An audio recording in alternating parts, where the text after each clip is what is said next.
Yo everyone, Skeptic here.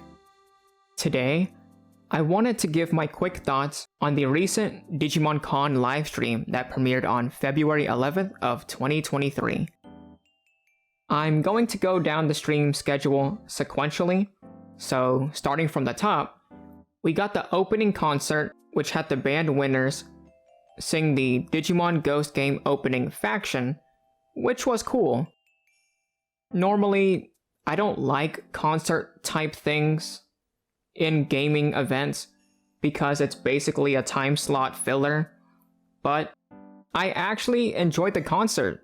It was cool seeing and hearing the opening live. Next, we got the Digimon Ghost game and Frontier protagonist voice actor interview, which was super cool. Just hearing about what each voice actor thought about one another and how they each portrayed their character, it really gave a lot of insight into the voice acting industry.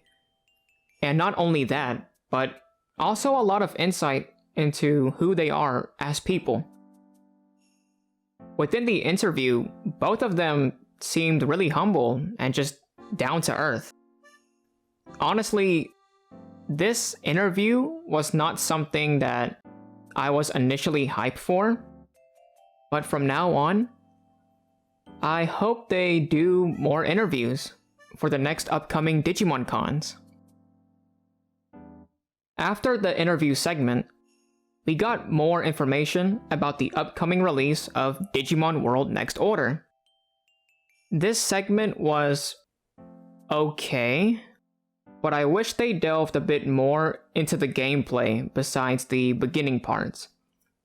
Maybe they didn't delve too much into the game because of spoilers, but correct me if I'm wrong here, this game is a port? So, I don't know. Honestly, I would have liked more information about how this game differs from the other Digimon titles, or if they don't even want to dive deep into the gameplay, then they could talk about its development history and how this game came into fruition, like more of the background of Digimon World Next Order rather than the gameplay, because I would find that fascinating to kind of see and hear about. Those are just some ideas, and maybe some of them can't be talked about due to an NDA, but it would have been cool to hear about the initial concept of the game and how that basically evolved over time. Next up, we got the Digimon Illustration Competition announcement, which displayed the illustrations that passed the first screening. The first and second place winners will have their illustrations made into cards for the official Digimon card game. Like, how cool is that?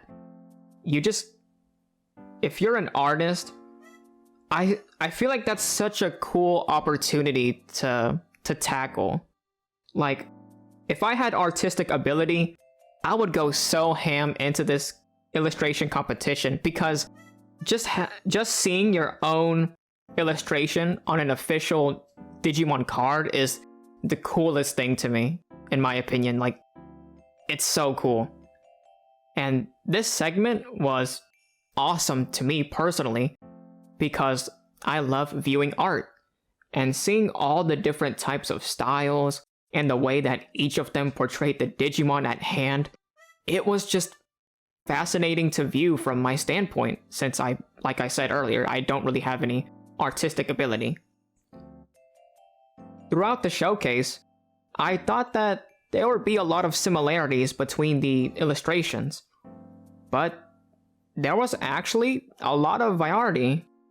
For example, the amount of detail on the Digimon differed from each illustration, and how much attention they put to the Digimon versus the background, it also differed between different styles and coloration. Overall, I really loved this segment, and I hope they do more illustration competitions in the future, because it bridges the gap between the Digimon community and the people behind Digimon as a whole. After the Digimon illustration competition announcement, we were met with 2 Digimon card game exhibition matches. I would have enjoyed this segment a bit more if I knew how to play the game. Before the 2 exhibition matches started, I wish they provided a brief rundown on how the card game worked, because during those 2 matches, I was just sitting there, completely lost and just unable to follow the gameplay.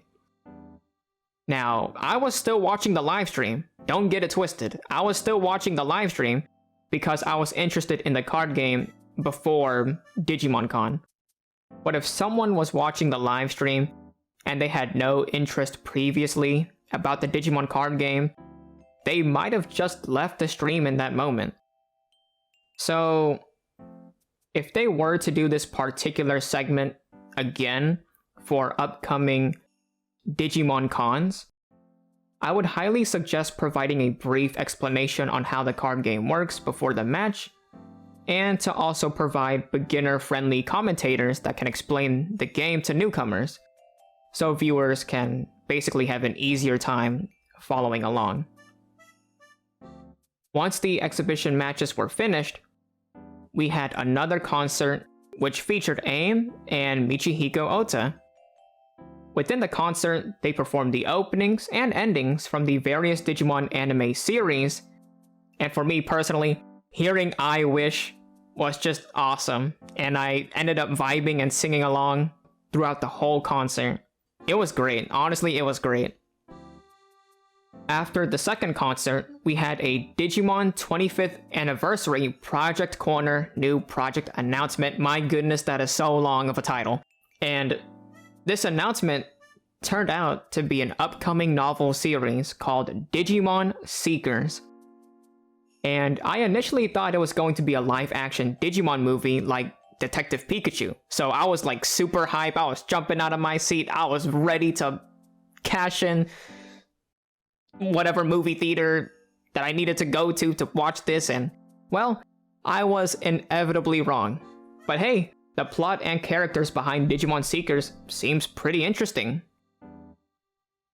We also got to see a new Digimon alongside the reveal of Digimon Seekers, called Lugamon. And I gotta say, the design looks fantastic, and the in-training 1 form, oh my god, it looks super cute. I want that as a plushie. Please Bandai, make the plushie. Please Bandai. Nah, I'm joking, but in all seriousness though, I would love a plushie of that. I'm not even joking. I would shill for that. There was also a new type of band for their Vital bracelets called the Digimon Linker Band. And I gotta say, it looks tight. If I had the money, I would have purchased it frame 1, and alongside the Linker Band, they also, of course, in promotion of Digimon Seekers, they also had a Lugamon Dim.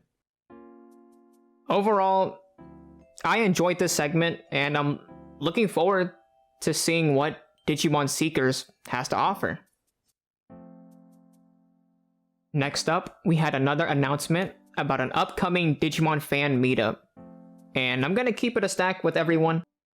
I don't have a lot of opinions on this since I can't attend personally, but it seems like a really cool event to travel to, and I would like to attend one of these fan meetups sometime in the future. Alright, here we go. One of the last segments that I watched was the Digimon Toys Special Corner.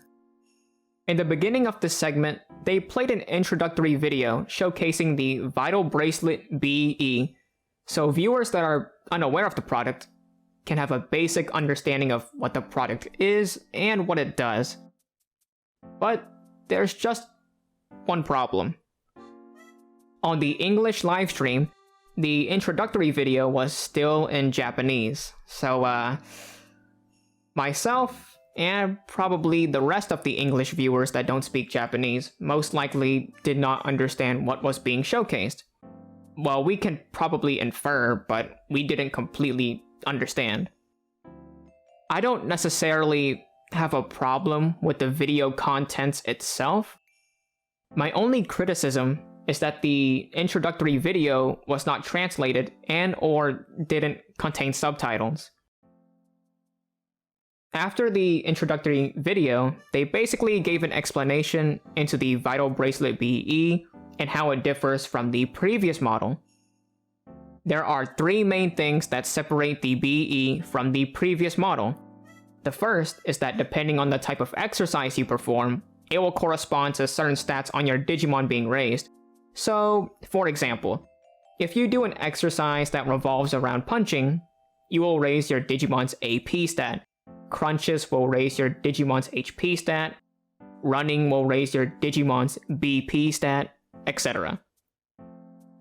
The next thing that separates the BE from the previous model is that you can increase the ways your Digimon can digivolve through a new mode called Adventure Mode. Based on how many steps you take, your number of Digivolutions will increase, basically. The last thing that separates the BE from the previous model is the real-time 2-on-2 battles that you can have through the Vital Bracelet Arena app. I never purchased the Vital Bracelets before, but seeing all these features, I'm not gonna hold you guys. I kinda want one for myself. But continuing on, once they finished talking about the Vital Bracelets, they then showcased the Vital Bracelet Arena app and held a demonstration match. The gameplay shown was fairly simple, but I liked it though, because the simplicity allows for a wider audience reach, and by being simple in nature, it's also easy to digest for spectators that don't know much about the Vital Bracelets. After the demonstration match was finished, they talked about more Digimon evolutions for the different DIMs, and then the last thing they showcased was an LCD toy digital monster. So think of something like a Tamagotchi, basically. But it wasn't just any ordinary LCD toy. It was a Digimon Kenji Watanabe Edition LCD toy. Like, the design on these 2 versions is so fucking sick. So, as I said, they have 2 different versions. A Metal Greymon version, aka the best one, and a Numemon version. Kenji Watanabe then talks about his thoughts going into the design of the product, and it was pretty interesting to hear about the process of making a design and having it fleshed out. Like, I'm gonna throw up some screenshots within the video, but the designs look so cool, like this like graffiti type art style. Like, it looks so good. Kenji Watanabe, you've done this design is amazing. It's beautiful. And we're just about to close out the video here, since I went through mostly everything within the live stream. But before I talk about my overall thoughts about the Digimon Con livestream, I just wanted to say that, or I want to point out more accurately, that I feel like other people have misconstrued this idea that Digimon Con is like a Nintendo Direct, where they showcase a lot of games, and because it didn't, they were disappointed in the con. But this con isn't like a Nintendo Direct or a showcase, or it's not like an E3 type event.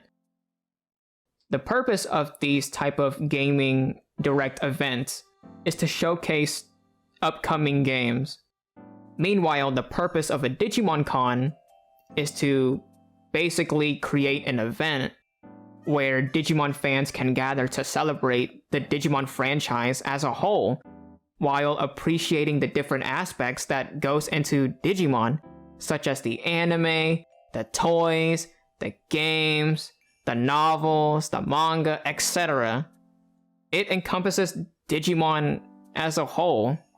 Like, if they wanted to announce a game, they could just throw a trailer up on the YouTube or do a teaser on their Twitter.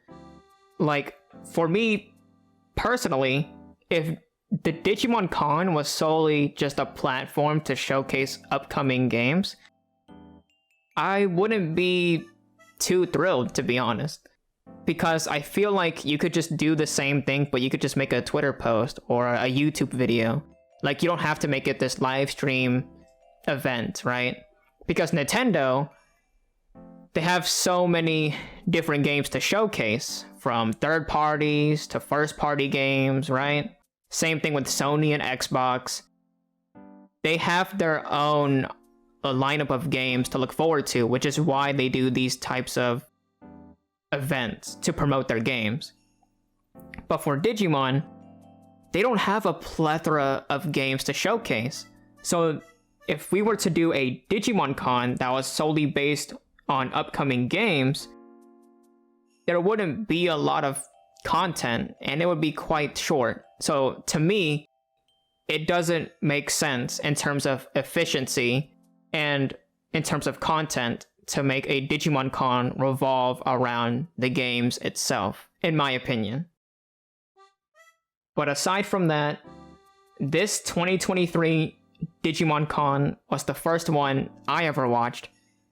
And although there were some things that definitely can be improved upon, I loved this event overall, and it really showcased the passion and love the people behind Digimon has for their franchise. And the only reason why I knew that there was a Digimon Con this year was because of a tweet. I don't remember which Twitter account tweeted it out, but I caught the tweet and I was like, oh shit, this is a really cool event. And I was satisfied. I actually really enjoyed Digimon Con 2023. I'm looking forward to Digimon Con 2024.